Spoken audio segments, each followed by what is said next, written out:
ঠাকুর বাণী দিলেন, চিন্তাগুলি কর্মে যতই বিছুড়িয়ে মূর্ত হয়, মগজটা তোর অমনি হলেই উত্তেজনা মুক্ত রয়।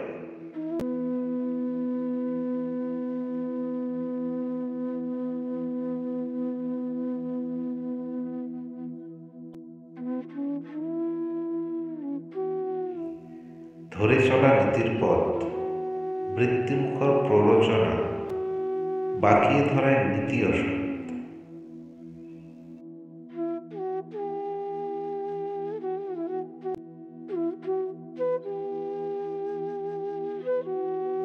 ভালো বললেও উল্টো বোঝে, রূঢ় ভাষায় প্রতিদান। স্বর্গও যদি মর্তে আসে, তৃপ্তিতে তার নাইকো স্থান।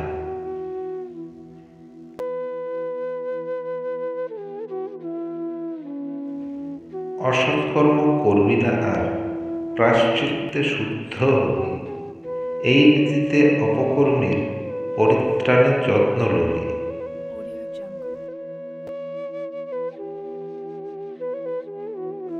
কাজ ও কথায় অমিল যেথায়, লোক ভাড়ানো গোপন চলন, এমন চলায় নিছক জানিস, লুকিয়ে আছে কুটিল পতন।